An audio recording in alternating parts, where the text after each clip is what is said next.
Hello, ladies and gentlemen. This is your girl Mitzi, and this is Mitzi. Let's think about it. Today, we are going to be talking about single season. Yes, ladies and gentlemen, if you are single and this is your season, well, ladies and gentlemen, I brought a guest here today so that we can really remind you to embrace it. You need to embrace this moment, embrace this season. Too many people are so stressed out, wanting it to rush over, but no, we need to embrace it. So, ReGina, why don't you go ahead and fully introduce yourself? Sure. First of all, thank you for allowing me to be on your platform today, Missy. I really appreciate it. My name is ReGina Smithwick. I am a certified life coach. I am a motivational speaker, podcast, talk show host, professional organizer, and I'm an author. So that's what I am. Thank you. Yeah, well done. Fine. And I am expertise of singleness, but that's who I am. That's awesome. That's a lot of hats that you share. I'm pretty sure that's hard to put in one business card. It is starting to run out of work. Run out of space on my cards, but that's okay. That's funny. Oh, so ReGina, I honestly think that people should embrace the singleness because I'm pretty sure you've seen on social media, you've seen around and just been listening to other people's stories that, people have a hard time embracing this. And for me, now that I'm engaged, I low-key miss my single season. I'm not gonna lie. I miss having the bed to myself. I miss sleeping like a full clock rotation. I miss not having to depend on anybody. Mm-hmm. Man, do I miss my single season. What are the benefits that you've seen in your single seasons, if you don't mind me asking? Oh, no problem. Well, let me go back. I was married. I was married for 12 years. I had 3 children, two of them almost 18. I got twins, almost done. Oh my goodness. Anyway, so so so I've been everything. I've been single, I've been married, I've been divorced. So I've been everything. Singleness in a biblical sense is something that's supposed to happen to everyone because it gives you that time to focus on God and it gives you that time to focus on yourself and be a better person. In the Bible, it states that singleness is one of the best seasons, is the best season that you'll ever experience in your life because that's when you get the most growth. Because when Yes. you are with someone else, then your focus is going to be on that person. Then when you have children and you have responsibilities and all that stuff, right? So that is going to deter you from being focused on him and focus on your purpose and your callings. Not saying it Right. can't be done, but it's gonna be a little harder to do, right? Because you got other Correct. things you got to do. And so a lot of times we are trained to go from mama to man. We are trained to, as soon as we are old enough to date, oh, you got your first boyfriend, you got your first kiss, you got your first this. You go into the prom, oh, after the prom, you go to college and you find your husband. You're going to get married. When you get married, you get the 2.5 kids, the picket fence and the dog. And then where are you at in this whole scenario? Because it's so pressed on us to get married and so pressed on us to be with someone. Nobody never tells you how to be with you. And then, are you okay with you? And do you know who you are? Correct. Correct. I love the fact that you were able to put it in a biblical sense as well. For myself, that I go in that path, and I'm spiritual, and I follow my faith with God. And one that was the biggest lesson that I had to learn was when I was reading the Bible. I found that what you exactly said, it's time for you to focus on God and yourself, and living your true purpose, because it is difficult, because our Mhm. minds do get distracted. So everything that you said was on point, on points, because it just made me reflect back, and it made me realize, like, the day I literally chose to embrace my singleness and Mhm. embrace God in my singleness, Mhm. it literally changed my perspective on life. It changed my There you perspective go. on men, changed my perspective on relationship. It changed my Mhm. perspective on where I should be. That Mhm. concept of people believe that in society they need to meet certain goals at a certain point in life, and if they Mhm. don't meet it, then they're not actually living life, or they're not accomplishing Mhm. anything. And I feel like that concept right there of meeting these unrealistic goals that society has put on women and men, Mm-hmm. is not only baffling but unrealistic. You know what I mean? It's very unrealistic for people to have that agenda. Just like you said, once you do this, you do this, you do this, and then you have your 2.5 kids. And it's just like, what, when does it really stop? And I think for me, it stops when you say it stops. You know what I mean? When you acknowledge in yourself that you're not going to live the way that society dictates how we should live. You know what I mean? Mm-hmm. How do you feel about that? I feel exactly what you feel when it comes to knowing who you are. We got to kind of take like a pause button and kind of stop for a minute. Like we on this rat race, right? Everybody's on this rat race to Yeah. do what the society's telling you to do. Now Yeah. let's start questioning our own belief systems. Let's start questioning what we really believe in. Do you believe in this, or are you just doing what your parents told you to do? Are you doing what society tell you to do, your church tell you to do? Are you doing what you feel is right through God? Is God directing your path and steps? Because even with being married, I will be honest to tell you that God was not in that plan. I didn't ask God nothing. I went to the little counseling they gave you a couple of weeks before you got married, and that was about it. And I got in front of God and I told him I did. I didn't put him in there in the play of saying, okay, is this the right person for me? Is this the person I have to be supposed to be in my life? Everyone who's supposed to be in your life is not gonna be perfect, but it'll be perfect for you, right? They're not always going to be what you think they're going to be, how you think they're going to look, how you think where they're going to work. That stuff is not important. That stuff is just surface stuff. You need to know what's in this person's heart.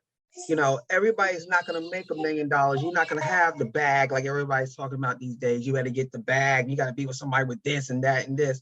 A lot of times these women who are with these rich people are not happy. They are external happy with the stuff they have, but a lot of times, they're home by themselves and alone. You could be married and be alone. Being Yeah. married doesn't solve everything. And, being married is a beautiful thing. The institution of marriage is amazing. I want to get remarried. I want to be married because I feel that we should have the option to be with someone. I have no issues with that. But what the problem lies is when you depend on that for your happiness. Because what society tells you is when you get married, you won the trophy. You won the trophy. You did it. You got yourself a man. Now, all the other single people, the ones they like peasants now. Oh, poor baby. You don't have a man. You don't have a husband. Oh, sweetheart. Like everybody trying to fix you Yeah. up. They feel that you're not happy unless you have someone. And then you Exactly. end up being with someone who you don't need to be with because society's telling you have to be with someone. Now, if you don't want to, that's okay too. If you don't feel your spirit is right for you at the time and you just letting God kind of guide that part of your life, and when he thinks it's right, then it's going to happen and you're good with it. Like you said, when you did your, discovery in your work, you saw it differently. It wasn't a thing that you had to do. You just said, let me just live my life. And then when it comes to me, it's going to come to me organically. It's not going to Exactly. be press. When he comes to your life, when you come with him, y'all going to come together and y'all be equally yoked and y'all going to want the same thing at the same time. A lot of times we don't want that. A lot of times, one want more than the other because see, you're trying to make things fit like a circle and a square peg. You're trying to make it fit. And a lot of times it's not supposed to fit. We supposed to let it go. And we were seasonal people, we married them. We married people who's supposed to just come to our lives, teach us something to move on. So, Yeah. No, it's absolutely right. And I think what I loved with what you just said earlier is the fact that when you got into your first marriage, you didn't consult with God about it. You just did it because you were driven by your own purpose, by your own self, by your own flesh.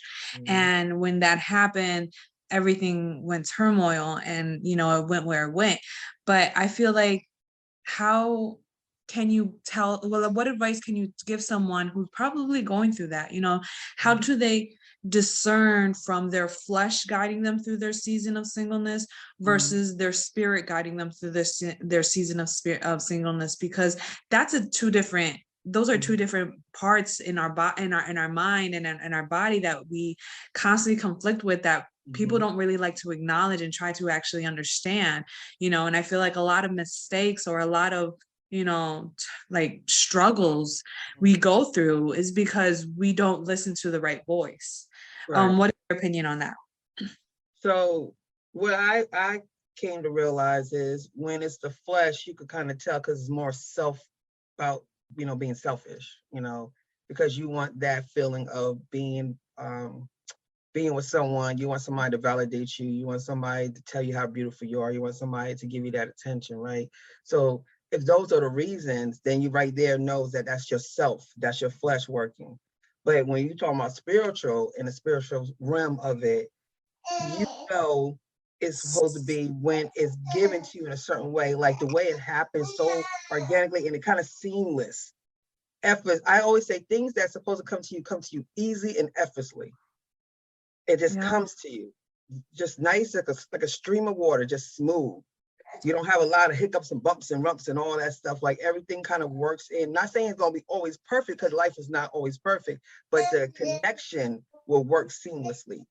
And that's how you can kind of tell that God has his hands on it. If you're using him to guide you and you literally took your hand off the wheel and say, you know, like I always say, Jesus, take the wheel, you know, everybody would say that, right?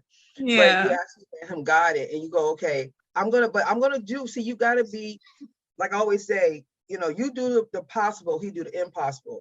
Now, when you're Yeah. single, you can't sit at home all day and say, God's gonna bring me this man, he'll come to my house and ring my doorbell, and you know, it doesn't work that way. What God wants you to do is serve him. He wants you to be in service. He wants you to go volunteer. He wants you to go out there and make a change in the world, make a difference in the world. Find that passion and purpose that you love to do. And inside of that, he will link you to that person that you really want to be with. But you got to do it in service. You don't do it just to get out there and say, well, let me do something because, you know, if I go out here, this guy gonna find me. No, literally find out what you have passion for. And this person that is going to come to you is going to have that same passion. Exactly. He kind of links you up with people that's going to make change in the world. You know, he wants you to be with that guy that y'all could work together and y'all could do something and actually help people. You know, you don't want to get with someone and then they just sit at home all day and do nothing. And you're basically living your life as a single person, but you're married. A lot of people do that too. They just happen to have a man in the house and a man don't do nothing. And then they go out there doing all this stuff and the man's not supportive. He's not involved. He don't care, but you got a man. You got a man. I Like, know. don't just go for that. It's not worth it. Exactly. And I don't think people need to settle. You know, when it comes down to your single season, I feel like people really do need to embrace it because that's your moment to figure out your boundaries. That's your moment to figure out what you like and what you don't like, what you'll tolerate, what you won't tolerate, you know, what you will be willing to do and what you're not willing to do. You Right. know, there's so many pressures out there. Like when it was my single season, I encountered men that wanted me to be in a polygamous relationship, but that wasn't me. So I was like, no, that's I can't do that, you know. But the Right. man, we had great connection and chemistry, but that right there will cut me off because I wasn't willing to share myself or anybody with somebody else. Right. But that's something that I needed to go through to realize because people are like, well, if he still wants me, then maybe, you know, and then Yeah, I do. they go against their morals, you know, and I feel like that's where your morals are grounded because you go from childhood being single and living your life doing whatever your parent says to being stuck in a relationship that ends up being toxic, ends up being unhealthy, ends up changing your whole entire mindset to a point where you no longer are the person that you were years ago. You Mm-hmm. know, because I was in a toxic relationship for 4 years, and that's exactly how it was. I was living with a man, but it wasn't an actual relationship. And it wasn't a relationship that I asked God about because during that time in my life before we got together, I was in a I was in I was in a desperate moment, Mm-hmm. and that was my key way to get out of my desperate situation that I put Mm-hmm. myself in, you know what I mean? So Right. that was my key out. So that was myself that put myself in there. So the day that I went to God and I was like, God, I keep asking you to bless this relationship, but it's not working for me. It's obviously not being blessed by you. So help, if you want me to get out of this, then help me get out. And God made a way. He See? made a way for me to get out of that relationship. And I'm 7 years free. And Yeah. once I was done with him, that's when I realized I just wanted to be me. I just wanted to enjoy me. And then that's when I focused on God. And that's when I read the Bible. And that's when I went to church. And then I got baptized.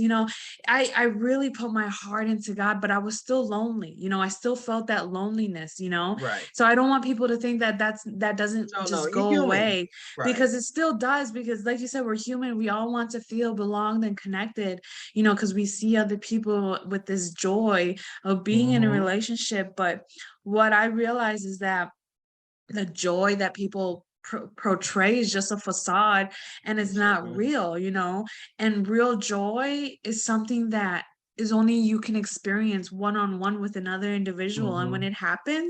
it happens to the point where like you don't even realize it's happening. Because Yes. I met my fiance like just by going to a mechanic shop to get my car worked on.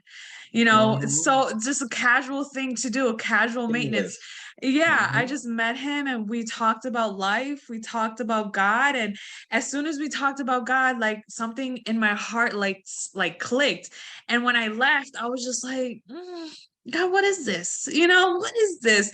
And that's when I knew like something serious was going to happen between me and him, but I didn't know. So I was like, you know what, God, since you're in this, I'm allow you to really do this. So I didn't text him, I didn't call him. A year and a half later went by, and then he found me. I moved to Wisconsin. He was Wow. living in Texas. So I moved, and he found me, and he made the effort to move up to me. And now we're together going on to our second child. So it's like you never know how it's going to happen. You just Mm-hmm. literally have to put yourself in situations that are normal that you would, because I'm sorry, but the club is not somewhere you're going to find someone.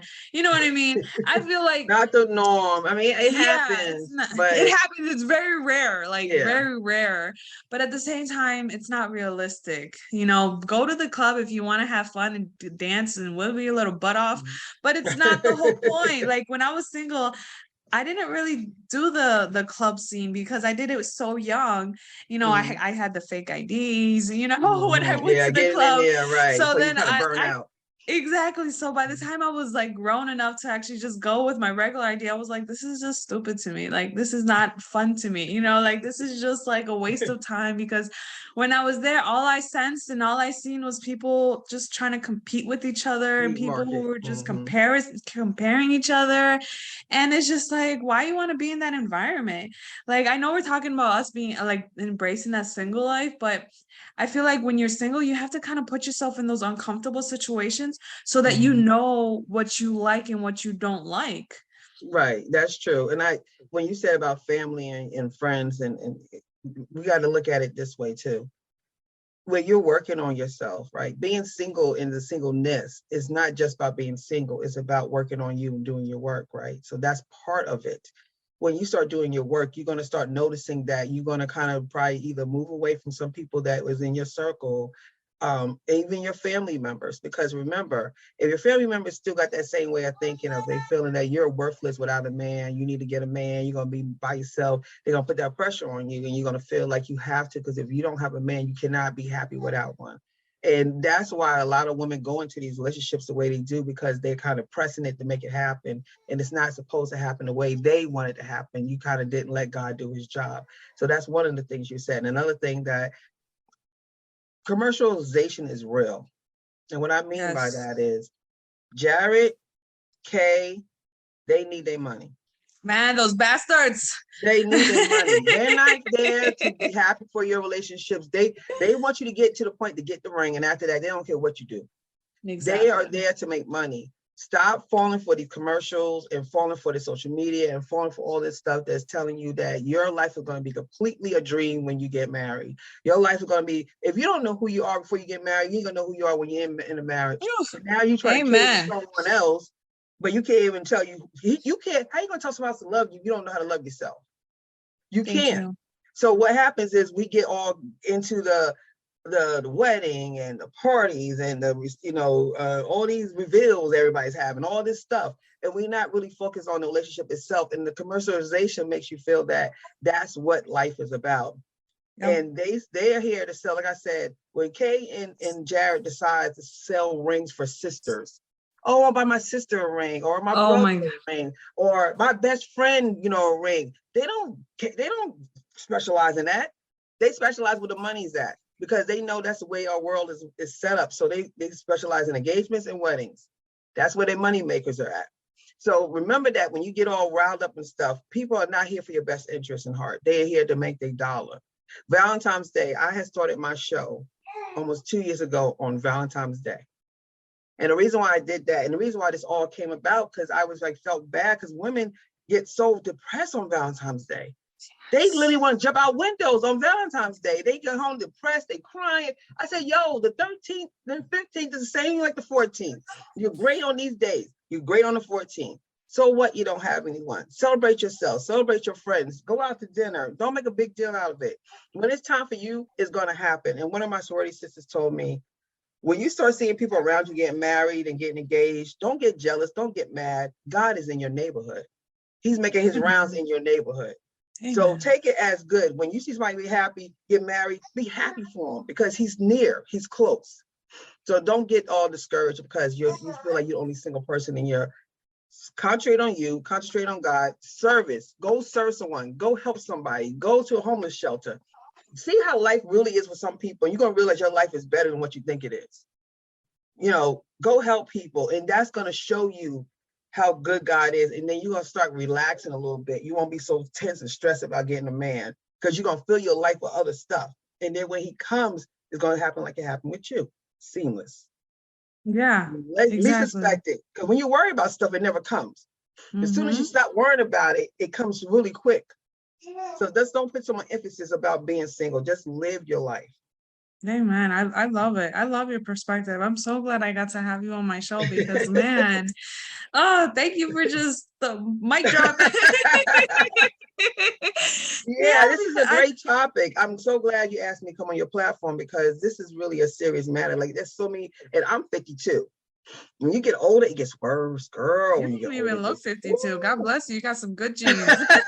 Thank you. But when you get over that 50, and when they make you think that your life is worthless. You don't have nobody. Oh, you're gonna die. You're gonna be an old maid with 8,000 cats. I know. See, that's the thing that's so, it irks me because the concept of time already bothers me because the way that generations before they lived, usually around 40, 50 years old, they would die. But now people are realizing that people are living beyond 100 years old. Even in life insurance policies, they say after you reach 100, we will pay you your beneficiary just because that's all they go up to. So people are living past 100. So once you reach 50, you're halfway there. Who's to say you're already done? People at 30 or 40, they already feel like, oh, I'm old. I have to start dressing old. I have to start doing old things. Like that was a problem with my mom. You She's start like, oh, I claiming old, can't you're gonna dress. get old. So you start claiming old, you're gonna get old. Thank Claiming is you. gonna happen. Thank you. Yes. I feel like the mindset is what controls that, so if your mind is not old, well, then you're not old. You know what I mean? It doesn't mean that you're immature. It just means that you're not going to allow an age to define you. And it doesn't matter if you're 52 and single because you're still vibrant and still amazing. Everyone's amazing at their age that they're supposed to be single. And if you are young and stressing this, and if you're in your teens or early 20s stressing about being single, oh honey, honey, let it go. You are way too young to even be stressing. You're thinking that you're going to be alone forever. I know people, they don't even realize they think that what they see is what life is going to be, but you can live so many lives in your one life. And people don't realize that concept. You can do so many things. You can accomplish so many things that literally age does not define what you can and cannot do. I honestly believe it. And one thing I want to say is women have to understand, do not get twisted about finances in picking a spouse or someone to date. Don't make it seem because he makes less than you, he's a less of a man. Amen. If he doesn't have, we had this on my show, and it's a good example we use. I said, if a man worked at McDonald's as a manager at McDonald's, and he worked at a manager at a Fortune 500 company. He's still in management. What's the difference? Because he worked at McDonald's, you think that's a lesser job, but he's in leadership role, whatever. He's consistent. He's been growing in that company. He's moving up in that company. Maybe McDonald's, he loves McDonald's. He loves how they treat their employees, and he wants to continue to move up. He wants to own a McDonald's one day. Who knows? But you're going to base your whole relationship on because he works at McDonald's? Yeah. You not date him because he works at McDonald's? Because other people tell you, oh, he works at McDonald's. What? Okay, those what's girls gonna be sitting there by themselves 20 years later because they too busy picking people because of stuff like that.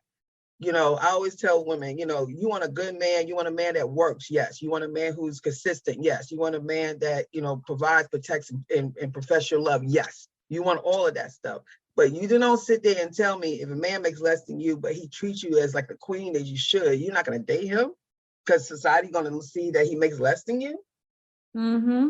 And like I said, these young girls, keep living, be 50. These women now, I guess they wish they could go back and get that man from back in 1990. They wish they could pull him from the past and throw him in the future. I'm telling you, don't let that be a deciding factor if you like someone and the only thing that you can find wrong with him and he make less money than you. With that being said, I think that's a great topic. And I also wanted to bring up, because this is a big thing that's going around too. Well, how do you feel about sugar babies? And that concept of having a sugar daddy. A sugar daddy? Yeah, well, a sugar baby is basically as a female or a male that gets supported by either a male or a female. Sugar daddy, but a sugar baby, for both sides. Yeah, for both sides. Yeah, sugar baby. So I feel like it's a big thing. It's all over TikTok, all over social media about, oh, you can sign up and be someone's sugar baby, and you can have a sugar daddy, and you can still live your single life, but you're still committed to do certain things for what that you person want. Yeah. How do you feel about that? About that? Well, only thing they doing is selling their soul. Amen. Thank you for saying it so clear cut. They just signed the contract and sold their soul. That's it. Because nothing's for free. You got to pay the piper eventually. Yeah, you get this money, you get this car or whatever, but you're technically their slave to do whatever they ask you to do, and you have no decision of making on it because you signed the contract that you just said, that's what you signed up for. I signed up for you to buy me this, and this. I'm going to do this, and this for you. It's a contract. You're swapping goods and services to each other. That's all it is. Yeah, you live a single life, but how single are you? Think about it. How single are you really? Because if that dude calls you at a certain time, whatever, you feel obligated to do what he asked you to do at that moment because you riding his car to go see him. Yep. So you know what I'm saying? So you have no life. You're really like dangling like a little, puppet on his little thing based on how much he give you. The more he give you, the more you owe him. Just keep remembering that. It looks cute on TikTok, but I guarantee you these women are not happy. And a lot of them are, have a lot of internal self-esteem, internal issues, self-esteem, validation, a lot of issues. People who sign up for this don't know who they are and they don't love themselves. Because if you love yourself enough, you would be like, heck to the nah. Dude, you crazy. You think I'm gonna sign up for you to buy? I could buy my own stuff. If you know what I'm saying, I don't need you for that. But these men do it because we are so open to be cute and we don't want to do it the right way. We want to go out there and get it the easy way and just say, and then like, oh, he brought me this. But what you're doing something. Yeah. Either you're having sex with him, whatever, it's basically prostitution. I mean, call it what it is. It's basically prostitution because anytime he asked for it, you're gonna have to give it to him because he gave you an advancement on your services. He already paid you for that already. So you owe it to him. You have to do it. There's no. And then you're too busy trying to I'm gonna let society see how banging I am and I got the bag. You are too pride to give back the car because everybody see you driving and now you're like, oh, I don't want to give the car back. They're like, oh, what happened? You lost your car. Yeah. Exactly. So, I mean, I really believe it's a contract. That's all it is. You sign yourself to the government. No, I love your perspective, man. I love having you on my show. It's like talking to just a friend. I love it. It's awesome. Yeah. It's such an awesome conversation. It's just an awesome topic because these are things that people really need to think about. They With do. so much exposure that we are faced with in society and our daily lives, we really have to be smart about what we absorb in. And Mhm. everything that you're saying, is like a reality check. Like, should I have a V8? You know what I mean? Like, Yeah, I've heard that a long time. like people don't realize that. And I think just for you, just speaking realness, from your heart and just from your own experiences and just of what it is, because like you said, people will cover it, people will make it seem well what it is, but you know what, just because you sprinkle you sprinkle something on shit doesn't mean it's no longer shit, like it's Right, it's still the just same sweet. thing. So It's still right. man, this is so awesome, but I I'm just guess hoping before this it helps cuts us people. off, I don't Yeah. want to I don't want it to cut us off completely, so I guess Okay. what would be some great advice that you can possibly give my audience that may be going through this season? Learn Even though who. you've already gave them some great advice already, but to wrap it all up, what would be Okay. some great advice? Let's go back to the foundation. Let's go learn who you are. Let's find out who you are in Christ. Let God guide you and trust the process. Easy peasy. There you go, ladies and gentlemen. If you're making it more difficult than what it is, then go Mhm. reach out to ReGina herself and she'll gladly guide you through this process Absolutely. because you don't have to go through this alone. You don't.